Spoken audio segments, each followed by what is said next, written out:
Provai e vede, histórias de fé e fidelidade.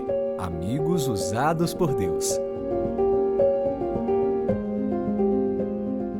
Eu sou o João Pedro, moro aqui em Curitiba, tenho 26 anos e apesar de ter crescido na igreja, ter vivido os clubes bravadores, aventureiros, eu sentia que eu não tinha vivido uma experiência que tivesse me permitido colocar à prova a minha fidelidade. Quando eu vim para Curitiba, eu vim com um propósito para estudar e construir carreira.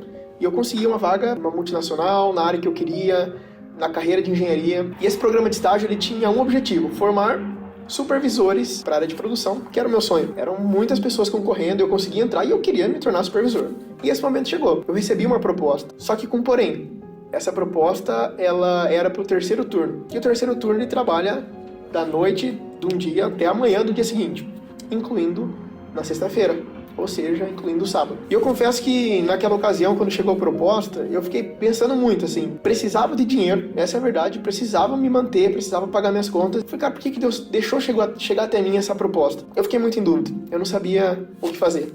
Eu cheguei a cogitar naquela ocasião, eu acho que Deus não vai se importar de eu trabalhar aqui na sexta-feira para o sábado. É só eu pegar essa grana que eu vou ganhar referente a esse dia e eu devolvo para a igreja, porque eu não estou interessado em trabalhar no sábado, eu estou interessado em ter um trabalho que me sustente, essa é a verdade. Eu orei bastante, sozinho, e eu resolvi fazer algo que normalmente eu não faria, buscar ajuda em alguns amigos. E teve um dele, bem especial para mim, o Igor, que me ajudou bastante. Quando ele me questionou sobre isso, eu fiz uma oração interna, pedindo a Deus sabedoria para me conduzir naquele momento. E eu lembrei de uma passagem bíblica bastante difícil, Romanos 14. Eu lembro que no final do texto era algo assim: aquele que duvida é condenado por ter uma dúvida, mas aquele que tem fé, ele não peca.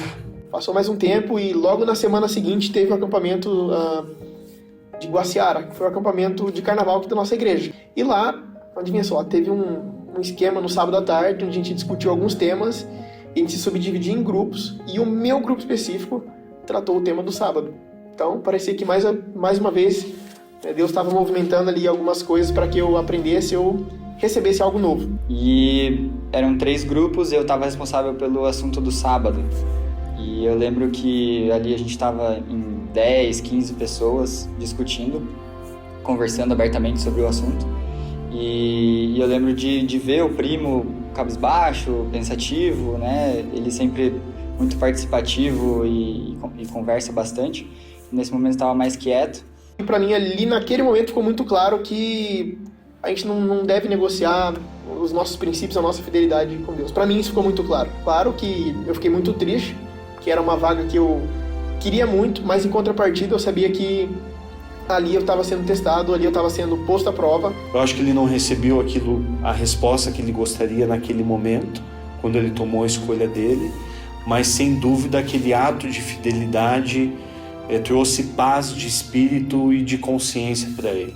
Meses se passaram e eu recebi uma outra proposta, aleatoriamente no meu LinkedIn, de algo que eu não estava procurando, mas de alguém que me conhecia, que me indicou para um outro gerente de uma área e que chegou para mim a proposta. Era para trabalhar numa área diferente, então não tinha nada a ver com aquilo que eu estava estagiando. Era uma área diferente, mas eu considero, agora olhando para trás, que foi uma área inclusive até melhor.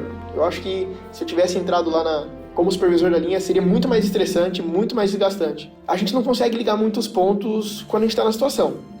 E hoje, quando eu olho para trás e vejo como as coisas se decorreram, eu vejo que Deus cuidou de cada detalhe. Mas eu fico me perguntando, e se não tivesse dado certo o meu emprego, assim? Será que eu teria tido a mesma percepção de vitória, de que foi legal ser fiel? Acho que nada paga esse sentimento de ter tomado uma decisão que está de acordo com os princípios e principalmente que sustente a minha fidelidade para com Deus. Agora chegou a hora de adorarmos juntos através dos dízimos e ofertas.